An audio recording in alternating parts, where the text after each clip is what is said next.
Yeah, we're live. Hey, what's going on? My name is Doug Cunnington, and this is the Doug Show.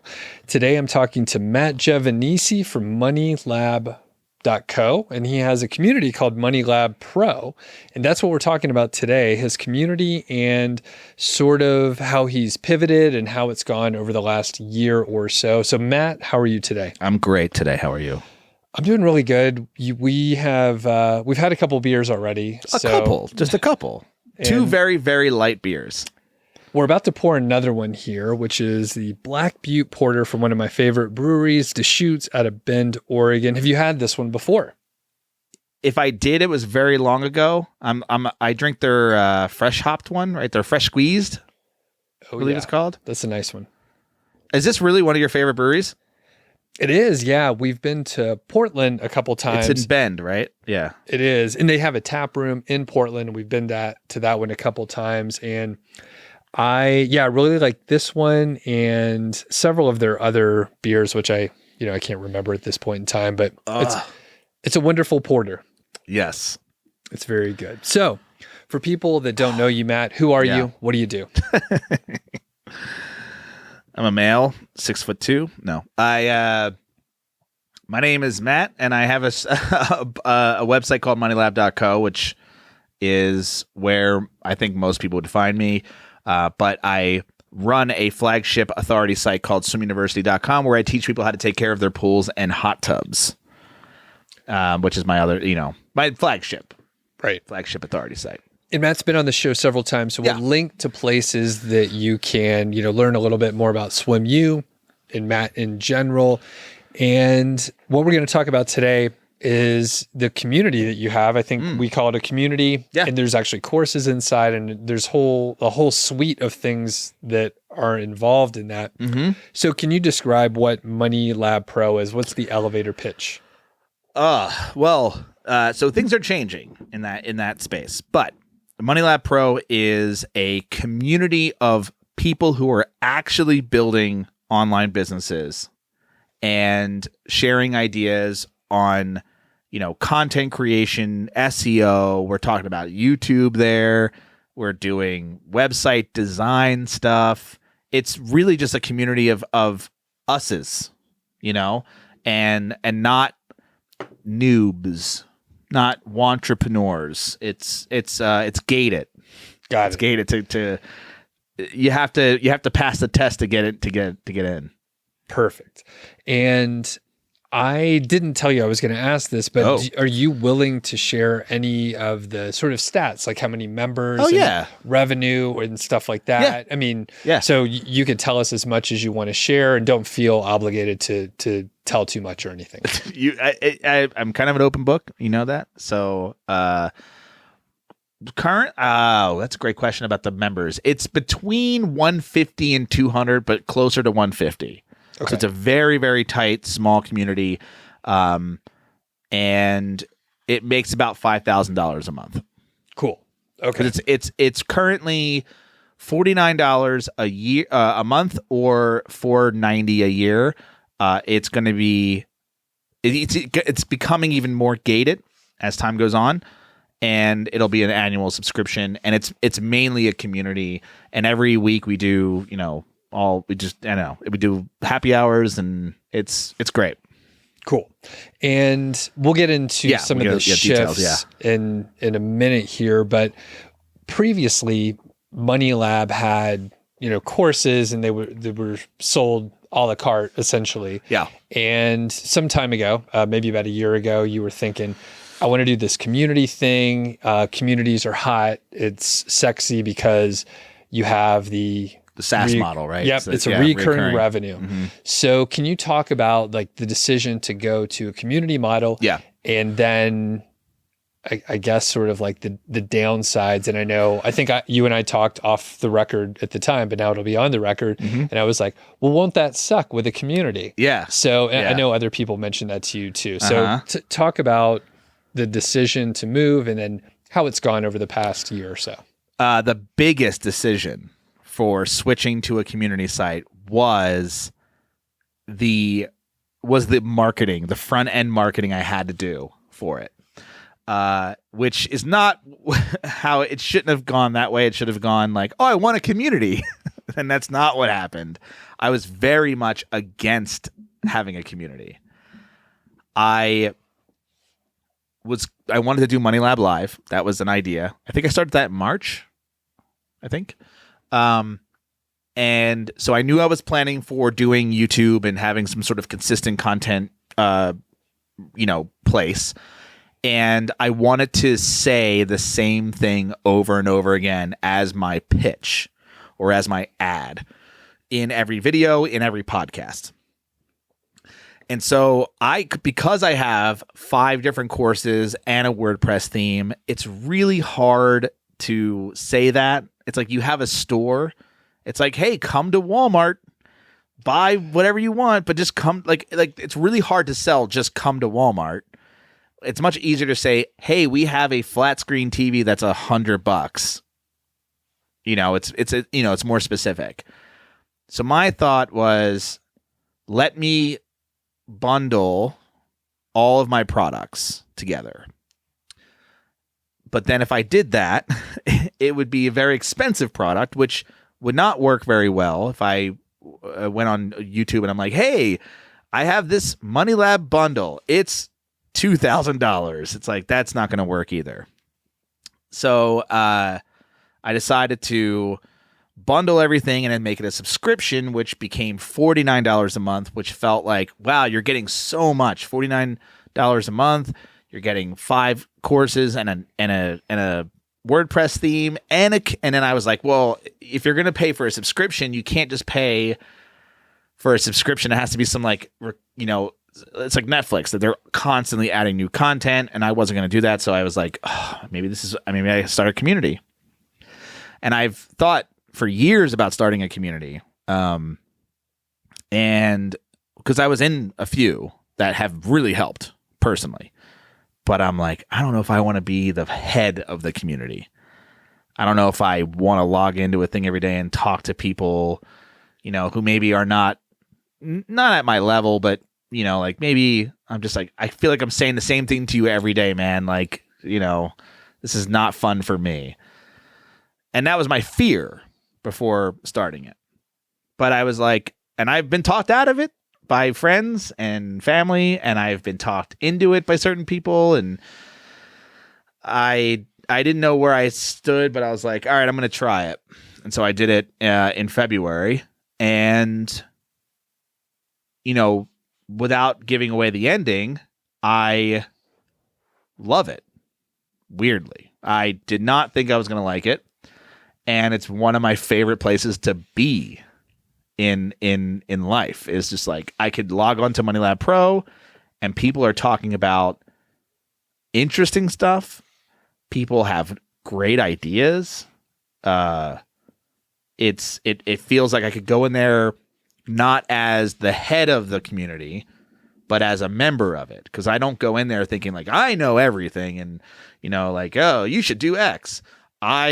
Sometimes, most of the time, it's me going in there and deferring to other people, or it's me having also struggles and posting about them and getting feedback from the community from different. It's really the most beneficial part is the perspective of like just somebody who's looking at your business from the outside and going like, try this. Yeah, it's great. And it's an issue because we're usually too close to our problem or the issue or the business or whatever scenario. Mm-hmm. So it's really easy for someone else to pick out something obvious that we miss. And I thought too, I honestly thought it was going to be, and I've seen this happen in other communities, where the person in charge is the leader and can't do anything wrong, and everyone thinks that person's a genius. And I've seen people like, they just post in their community, like, I have this idea, and everyone's like, oh my God, you're a genius. And I was like, oh, that sounds toxic. This is not good. What I'd rather have happen is like, I have this brilliant idea for this thing. And everyone's like, I think that sucks, man. Like, oh, does it? And good, because maybe I won't start something. And that's happened. It's awesome. Like I am an extrovert and a social creature. I didn't want to be the godlike figure in a community that's like, oh, everyone's just in this community because they follow and like praise you. That was my fear, and it turns out like no, I'm a member of my own community, which is great. I feel like I get just as much out of it as anybody else in the community. You're a member of your own cult. Yeah, I'm the first guy on the totem pole and the last one. Were you nervous when you launched it? So back in February, were you thinking, what if people don't buy? Did you have a threshold where you thought, hey, this is success or not? $5,000 a month was my threshold. So what was it like in the beginning, like when you launched it? Not that, but not far from that. Everyone wanted it. Like I had a list of 2,000 people, 3,000 people. I don't remember where. And they wanted it. So when I announced it, it was like, there's interest. And I thought, okay. So I had a friend, and I almost want to give his name out because it's funny. And I'll give his name out. Fuck it. It's Andrew Fiebert, who I launched the community. And I launched the whole Money Lab Pro idea, and we got on a call together, and he was like, how does it feel to lose all your money? Like this like dick thing to say, but he basically had like, I had all these courses, and I was selling them individually, but not selling them well, but individually. And, they were making on average about $5,000 a month. Some months would be like 2,500 because I didn't pump out as much content that month, and so therefore it like slowed down a bit. Other months I'd make like 7,000, so like kind of average out to about 5. And he thought, well, you're putting everything together, and now you have to show up even more. Like you're just putting more time in, and he's like, you're gonna lose money. And I was like, well, all I have to do is hit $5,000 a month, and it's like it sustains, and I know what to expect. And that was like the other draw too, was like, okay, and I don't have to go on a bunch of podcasts and they're like, hey, well, Matt, you're from Money Lab. What are you pitching today? I'm like, I don't know. Just one of my, go to moneylab.co and you could find click something, and there's courses there. I don't know. Because it's like, oh, I don't know. What are you into? Page speed, SEO, Asana. What do you want to talk about? So it gave me a cohesive message that I could just like say over and over again, and I did, and people joined, and it worked, and that's kind of where we are today. A little bit not so, but okay, yeah, it's changed for sure. Okay, so the sort of measure of success was about $5,000 per month. That was when I knew, like, I'm going to continue doing this. Okay. If I struggled to get there, then I would have been like, oh, something's wrong. Maybe this is a bad fit. Got it. And I knew I could run a community, I knew that, I shouldn't say that, because I did fear that I would hate it. And I'll be like, oh, I don't want to be in there. I don't want to post. No, it turns out it's the opposite. It's the first thing I think about in the morning is like, what can I post in Money Lab today? So yeah, it's yeah. I mean, that's I don't know. I don't have a follow up to that. That's okay. You know what? We got to limit the number of beers we drink before we start recording. I haven't had a beer in like a long time, since like the weekend, but so that was just a joke. Kind of. No, I know. If people watch, if I lose my train of thought, there's an obvious reason why. If people watch the YouTube video, they'll notice we're wearing the same exact clothes from the last video, so they can figure that out. Well, I only have this one, and I came this week, and now I'm here next week on launch week or whatever. How many people signed up initially? Just ballpark. It doesn't have to be exact. Probably like a decent amount. Like I was a decent amount. Okay, like 30. I'd say more than that. Okay, yeah, like 50. Okay, yeah. So that's great with a 2,000 person email list. It's a very curated list. I've had that many people on my list for 6 years. Okay, so they come and go, but like there's a there's a loyal fan base there for sure.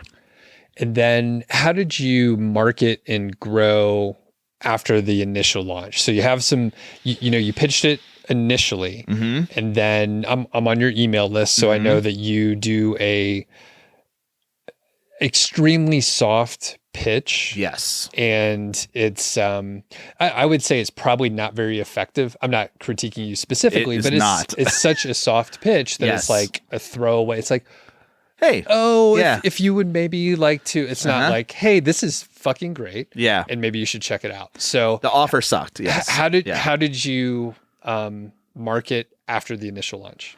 Well, soft pitching at the bottom of all my emails. Easy. And then I had the podcast still, right? Yeah. The Money Lab podcast. Right? Yeah, I'm still doing that. Yeah. Yep.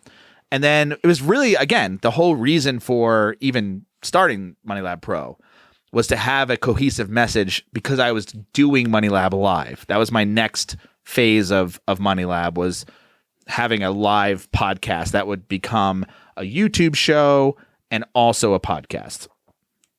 So I did that for a couple of months, and that was like my consistent, like, join Money Lab Pro. And then every once in a while, I'd send out an email and pitch it a little harder. But for the most part, I just had, people find you over time, and they find your website, and they're like, oh, you have this Money Lab Pro thing. What's that? Oh, you get, and then I started going on other people's podcasts and talking about Money Lab Pro, and started doing affiliate deals with certain creators who in our space that and started getting people that way, which was a double-edged sword, to be honest. You want to elaborate? Yep. So the first big problem. After my initial launch, to my audience, to my fan base, for lack of a better phrase, I guess audience is a better phrase. So I got a core group in, and quickly was like, okay, these are my people. Got it. Then it's time to expand and grow it. So I'm doing Money Lab Live, and that's fine. But then I get pitched to do like a JV type of thing where I would go on a podcast and offer it for like 50% off for the year, like a yearly membership, or I would do like a newsletter sponsorship where it was 50% off for the year, and start getting like reach a much bigger audience. And it's, just to be clear, so it's a discount plus you have to split whatever you get anyway. So you're talking like 25% of what you normally would get. Yeah. So yeah, bad deal. But my reasoning for doing that was to get people in the community, because the community, if there's more people and there's more activity, it's better. Problem with that is the JV partnerships that I ended up doing, right? Junior varsity, is that where? That's not, oh no, it's not something different. I wasn't an athlete, no, so I'm not sure. I wasn't either. So the one problem came out. I would get a lot of people signing up for the year or just 1 month, and then I get I had a couple month stretch of like constant cancellations and refund requests. And I was like, what the hell? Like, I didn't have this for the first like 3 months, and all of a sudden, I do these partnerships, and now I feel like I'm having this constant problem like a month later. And each one is a little rejection, a little paper cut that hurts every time, right? Very badly. It's death by 1,000 cuts, because I'm sitting there going like, what the hell did I do wrong? Like, what? I mean, and it's funny because like in the community, nothing changed. You know what I mean? Like the same people are there. We're having a good time. We're doing work. We're talking to each other. So in the community, I felt like nothing happened. But in the outside, I'm like, wait, where did all these people come from? I'm returning all this. Well, they never, ever went into the community, and they only took my courses or stole my courses, which is what ended up happening. I started noticing. So I've had for since as long as they've had it. I've had an alert set up on my name forever. Like, you never know. All of a sudden I'm getting those alerts in Google and it's like my courses are being sold for, these crappy ass sites for like discounted prices. And I'm like, oh, here's what I did. I just gave away all my courses for $49. Actually, for free because they asked for refunds, so it was free. But it was such a low amount that they could go in, download everything, go out, put it up on their own site, and that was it. Mm-hmm. The other problem I kept running into was I put my theme as part of the package. And the theme, that's what everybody really wanted. My theme at the time was $79. Like retail. And then I created Money Lab Pro, which included the theme. All of a sudden the theme now is $49 plus a whole bunch of other crap. Not crap, but like, a whole bunch of other 5 other courses. Yeah, 5 other courses and the community. So now I had a bunch of people just signing up to get my theme for $49 and then basically leaving and like not renewing for the year, And also in the community, I noticed it was just mostly customer service posts that started popping up, and I'm like, oh, and I had to like do a bunch of stuff in the community technically to like remove, because I didn't mind answering questions about Carbonate in the community. It was just like taking over the feed because so many people had questions about it. And then I realized, okay, that can't be a part of the package, and just a lot of mistakes up front. But it was. Lessons learned. I'm not, but the thing that remained the best and the same was the community was still like this isolated area that was kind of awesome, and there was never any issue with the community part itself. It was mostly just all like front end course, refund stuff. Got it.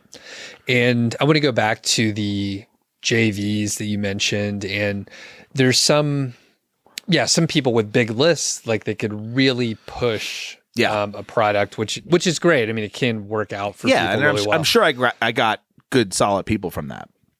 But at the same time, like it reminds me of like the old corporate job that I had where I look at the amount of work that I was doing and like maybe my team and some of my peers were doing, and then all the waste like above, because there's a big org chart that must be supported and people that get paid a whole lot of money.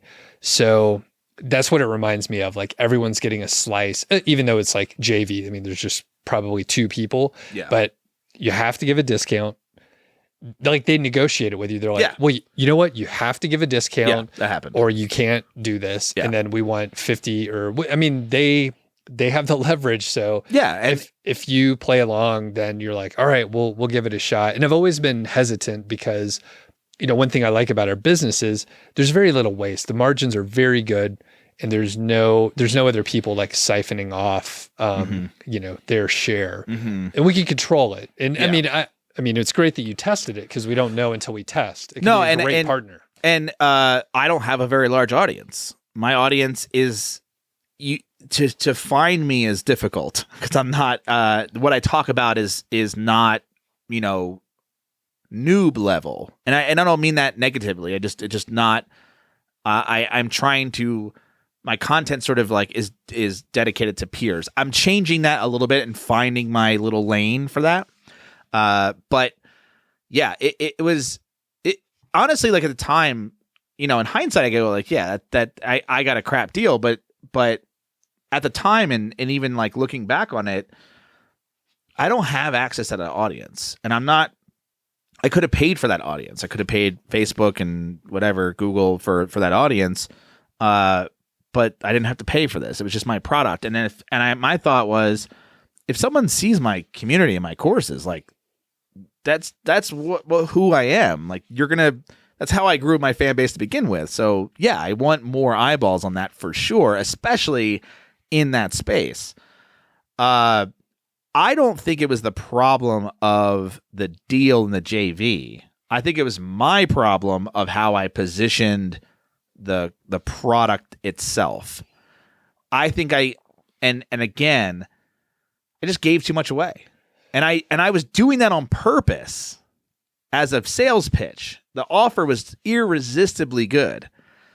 It turns out I got taken advantage of in a lot of ways. And I don't regret that. It's a learning experience. And I have a new approach, which is great, and I'm happy about it.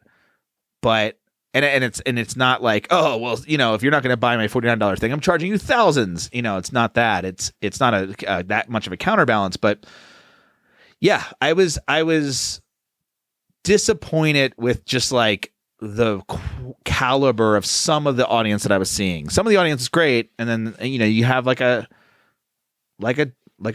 dick audience. Like I don't know how else to put it. Like it was just like, well, I can feel it. Yeah. And I'm trying to remember, we never did a strong pitch on my specific channel, did we? We never did a JV. We probably talked about it, but not a JV. No. I mean, I had you on like 8 times. No, you never took any people. No, you never. We never did a deal. But okay. No. Well, I have an idea maybe where you give a huge discount and then I get all the revenue. Yeah. I'll just give you. It's sound good? I want an affiliate partnership where I get 100% commission. You're like, oh, okay. What? Yeah, but I mean, I don't think we did anything specific, but I sent people over a lot. So no, absolutely. Okay. And those I felt worked better. Like me going on a show and talking about Money Lab Pro and like that worked because like you had to kind of sell yourself. You had to like listen to me talk and then go and find it. And then, it wasn't like I was being pitched in your email, like super discount. It's like, yeah. It's the difference between and I have no animosity towards the partnerships that I did and who I did them with at all. Yeah. It's, I made the deal and I knew what I was getting into because it's very similar to the AppSumo deal, right? I was about to bring them up. Okay, because I've talked to some of the partners that they've had, and like Sumo kicks their ass negotiating to get great deals, and then That's their business model. I've had multiple Sumo deals that like the companies have gone under. Basically, they can't support what they've sold. So yeah. I mean, they're doing great. Noah, you're fantastic, all that stuff, but it's like, it's not a sustainable thing. It's like Walmart or Amazon, like killing their suppliers. Yeah. But I stole your point, basically. No, right? and I no. I mean, that's not what happened to me. Yeah. Right. And that's not the like, they didn't kill me. Obviously. Yeah. The people you worked with, we like those people. Yeah. But it's more about the caliber that comes from that. That comes from the super discount, super high pressure sales. Let me give you a story that's more real world, because as soon as this happened to me, I was like, oh, I've witnessed this before. And so I used to work in the pool and spa industry, like the retail industry. And every year we would do the Philadelphia home show, and we would do a bunch of home shows throughout the year, but like that was the big one, right? And my company, we sold in-ground pools, but we sold hot tubs too, portable spas. And what we used to do, and we weren't the only ones doing this, so like we didn't invent this or anything, but when we would go to the Philadelphia home show, we would buy a big booth, like a huge booth where we bring in hot tubs, fill them up. People could literally get in them at the show, that kind of thing. But we had salesmen that were employed with the company that would sell our hot tubs like at the store level. But at the home show, we would hire high pressure sales dogs, like people that were specialized to get you to buy that hot tub the second you were there. If you looked they were sharks. Yeah. And that's what their job was. Like they were literally like a firm of sales sharks. And like they practice high pressure sales techniques, high pressure verbiage, the shit that, you see online, but you're standing there with this person and they're like, what? Are you going to do it? Huh? What can I do to put you in this hot tub today? Oh, I'll do this. Oh, I'll do this. To the point where that following, like we do over the weekend, we come back on the week, the job in the corporate level was like, everyone wants a fucking refund, because they're like, I don't know what my I don't know what happened. Me and my wife were there. We were looking at the spa. Next thing I know, I'm buying a fucking $10,000 spa.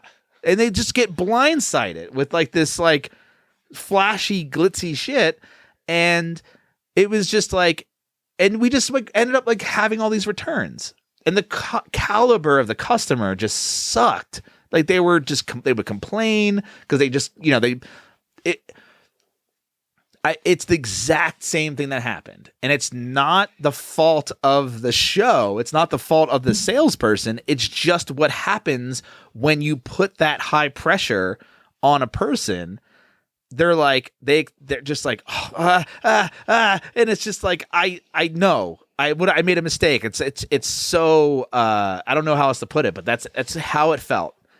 And I mean, in the online course and marketing world, usually there's a money back guarantee as part of removing risk from the sales. And everyone got their refunds, and, right. And I respected that, even during this, like the problem was the correlation between me giving somebody a refund and then the next day getting like my courses were sold out. I'm like, oh, what the hell's going on here? Like it was just, and meanwhile in the community, we're all fine and dandy, like we're just, cool. We're like, what, when did these people show up? They never showed up. They came in and bounced. So you had some of those partnerships. Did you ever like relaunch the course so people can enroll at any time? Did you ever like do another push like, hey, this is an enrollment period? No, I never did. And I never wanted to do enrollment periods. Okay. So, I mean, part of that, I do enrollment periods for my courses because it creates scarcity. Yes. I'm upfront about that. It makes people make a decision and like, and I do the same thing where I'm like, hey, this is, I'm doing scarcity. We're all marketers here. Like I'm pitching to marketers. Like this is what I'm doing. You get it.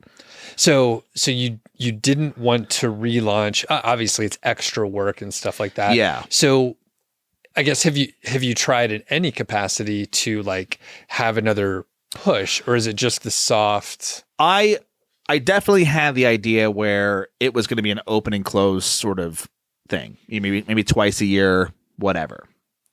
I have a new approach that I'm trying for the next, I guess, 6 or 7 months. Go on. Yeah. Talk about the shift and everything. So right now you cannot buy MoneyLab Pro. You can't buy it. It no longer exists. Essentially the doors are closed on MoneyLab Pro temporarily. And for the most part to everybody outside of MoneyLab. The plan is now the courses are for sale again. They were always for sale separately. If you didn't want to join the community and whatever, you could always buy the courses separately. So that's never changed. So those courses, I'm now putting an emphasis on. That's how I'm selling stuff on MoneyLab. MoneyLab Pro is still very much a thing. I love it, and now it is just a community, but it's invite only. So you kind of have to, there's a secret threshold you have to cross that I am not giving away because I don't want just, again, hackers or somebody to be like, oh, I know the trick to get invited to this thing. The reason I'm doing it that way is, and this is, I in the community, everyone knows what I'm doing because we're all in it. And I'm like, hey, one of the things I asked them, and I was like, listen, I'm thinking about shutting down MoneyLab Pro temporarily to not let anybody new in. I mean, you guys are going to stay and hang with me. Everybody who's in the community is grandfathered into everything. Here's my thought. So I put it out there, and they all wrote back to me, which was the biggest eye-opener ever. The reason they joined MoneyLab Pro was not for the courses. They joined to be a part of a community that they knew would be a bunch of me's, a bunch of people that they felt related to. The same way that I think about online business, they think about online business. And they knew that I would attract that audience. So yes, if you're coming in through, some other partnership and we don't align, you're not going to fit in. If you're just getting started and you're in the community and you're asking about how to find a niche, no, you're not that we are going to treat you like crap. Like, we're going to help you, but it's not the place to do that. MoneyLab Pro is a place to scale what you already have. And what everyone told me in the community was they have more value from the community than they did from any of the courses at all. And I was shocked to hear that. Honestly, I thought the real sales point of MoneyLab Pro was getting all the courses. And I've heard too that like, no, community, like people like love communities, and it's funny because like I could say the exact same thing. It's like as a member and leader, but member, I'm like, yeah, I've had so much fire lit underneath me since I started that community, when I was, just being around other people who do what I do and can talk about what I talk about. It's comforting, and it's also like you have this sort of like, it's like this pillow, this comforting place where you can be like, I'm struggling with X.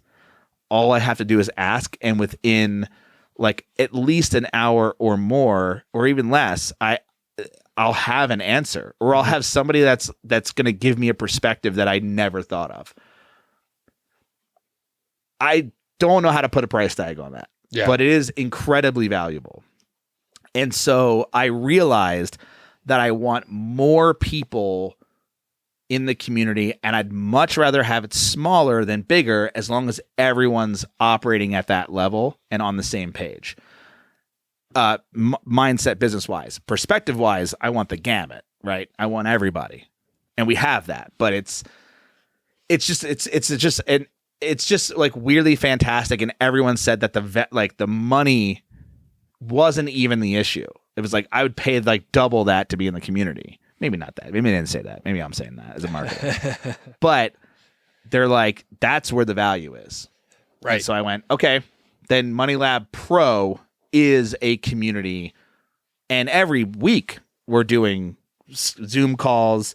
I do a ton of videos there. Like, there's a lot of private stuff that's just like in the library banks that are not a part of anything else.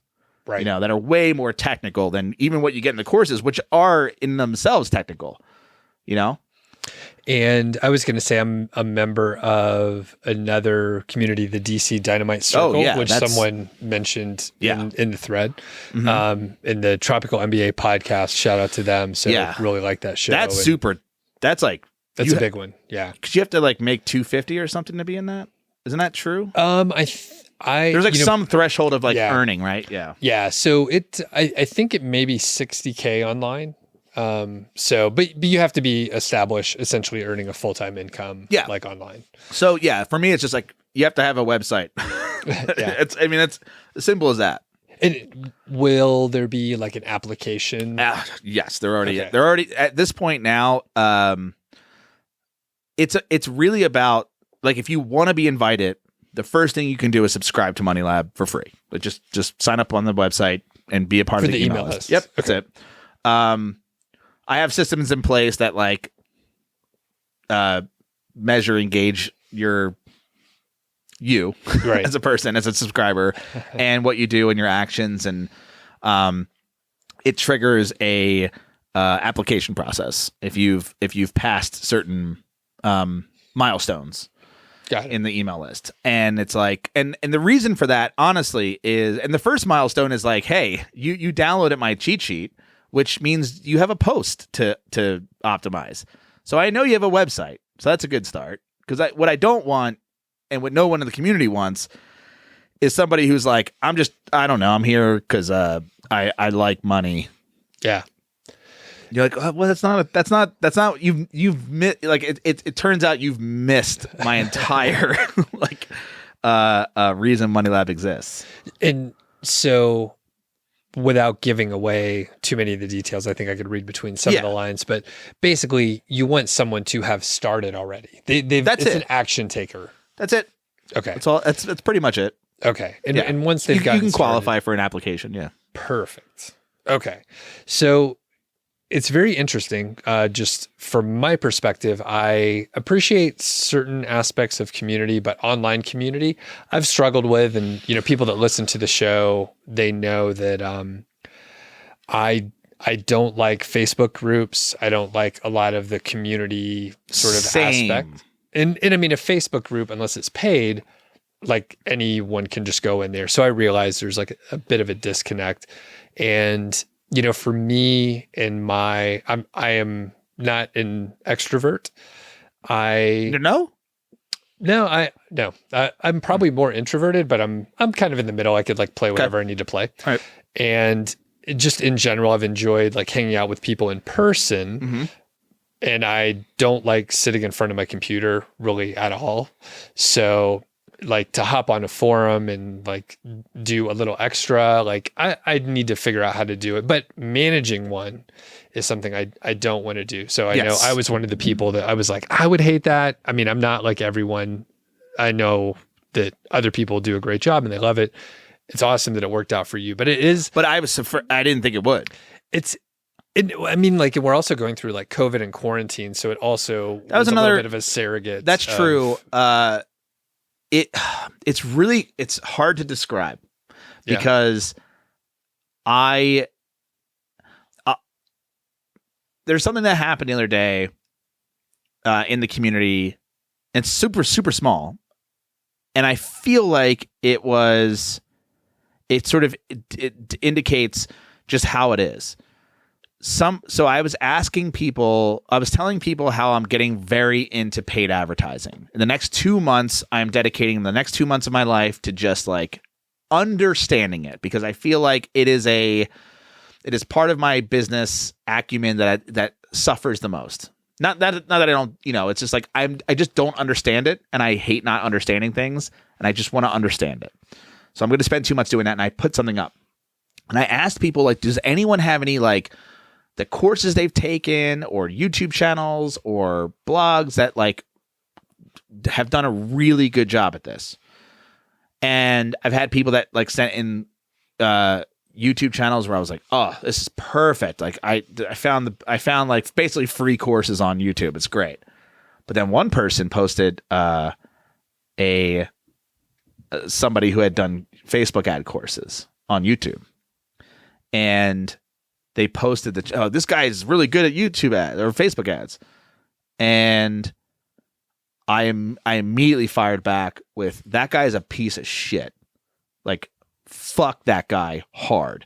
And here's why. And I just like laid out like, don't bring that shit in here. Now the person who posted it, had no idea that this person was a piece of shit, because this is a separate channel that they operate where they don't act like a piece of shit. But I happened to have gotten like a algorithm thumbnail in my feed where I was like, I took a screenshot because I was like, no way this is real. I wanted to post it on Twitter like, this guy is awful. Yeah. Please no one follow him. But I didn't want to like rock the boat, right. Like I don't know, who knows, whatever. But I posted that in the community like privately, because I'm just like, I saw this. And no, absolutely not. And the guy was like, oh, I didn't even know he had that other channel, which was way bigger, and crypto, bro, and Lambo, and like pump and dump schemes. And it was great because it was just like, I could just be honest and just call out what I saw was bullshit. And that person was like, oh man, hell yeah, that is bullshit. Like we were all, because it felt like I could be honest. I could call somebody out, not the person who posted it, but like if somebody posted a resource and go like, no, that guy sucks. Like, and it felt like I knew I wasn't going to get chastised. I knew I wasn't going to offend somebody in the community, because all we all want to know is like, someone's got a stronger bullshit meter than me. I want to tap into that. And that's what's like, it's a small story and maybe insignificant, but to me felt like, we're on the same page. I'm in the right spot. You get that I'm not chastising you for posting that. I'm chastising the person that happened to use the algorithm to swindle people. Yep. And that's great. And I have a story. I'll tell you off. Otherwise, it'll take us on a large tangent here. I'm sure. Okay. So it sounds like you have a new direction. You're going to test it out. You haven't, I mean, you're sort of en route to do this, right? So you won't know if this is going to work until later. It doesn't have to. Okay. It's there. It's in place. Okay. I have a tighter funnel system for for Money Lab that I've never had ever. And it all started with the YouTube blitz. And that sort of crystallized a lot of things for me. And it made me realize how valuable the community is and how precious it is. And not just for me, but for the people in it.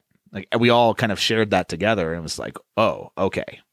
This is important. I want to protect this. So this is not for everyone. But I do have stuff for everyone, and I'm sort of like I've created, and I can I guess I can say it. Well, I don't want to give away like the process, but who cares?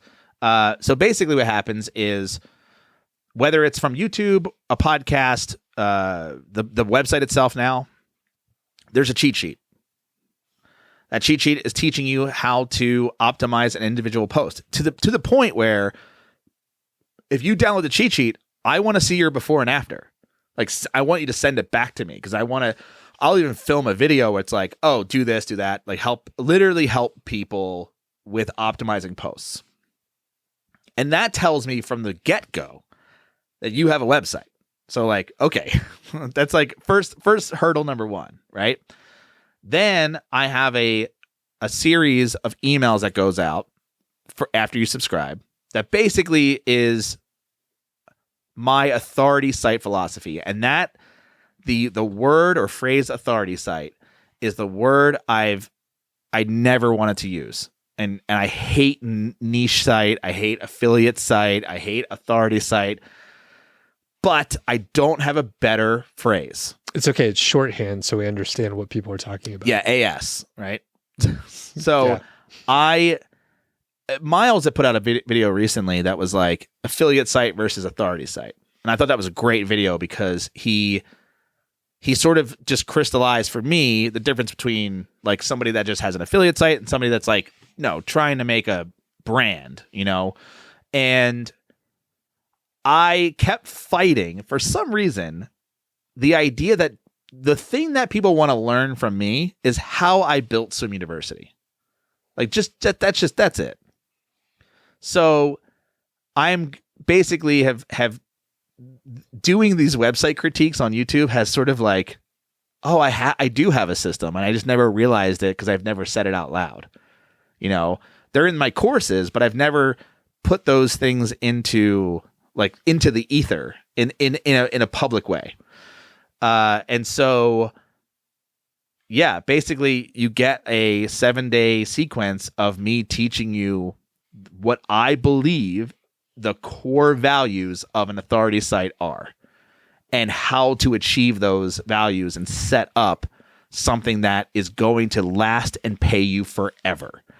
And once that's over, it's a pitch for a bundle of my courses that all tackle those quadrants of what I believe, and not even what I believe, but like how I've built Swim University, right? And if you, and then after that, whether you buy it or not, I don't really care. Then it's like, if you've shown engagement, interest, you've talked to me, we've talked, then it's like there becomes a application process, and it's like let you in, and it's like no, it's a hand holding process because I do want you to feel welcome to the community. I don't want it to just be like, hey, this is a sandblast to every single person. Follow your own guidance to get in there. Like I kind of want to introduce you to everyone else. Like, hey, we have a new member, blah blah blah blah, and we're all gonna grow together. Got it. Okay, so very tight funnel, and like everything, I mean, it's like you got to see how people react, and then you can adjust along the way. And yeah, it's really like, yeah, Cool. Yeah. It's exciting, and it's like, it's clear, and yeah, I'm excited, honestly. Awesome. Well, this has been fantastic. It's great to sort of peel back the curtain and hear not just your strategy, but like how it shifted and how you thought it was going to turn out. Some things didn't, work out exactly how you thought. Yeah. And then you've had to pivot. And, the sort of surprising result, maybe not surprising for everyone, but it was perspective. This community. You're like, oh, this was the thing, but you had to sort of test it, and then you figured out that was the thing that was so valuable.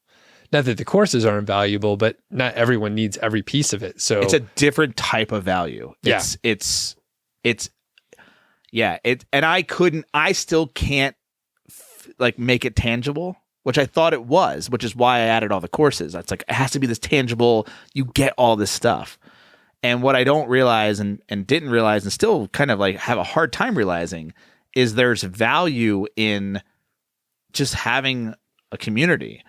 The same value, it's invisible value. It's the same value that and we didn't talk about this with the YouTube videos. I still have a hard time understanding why someone watches my website teardowns.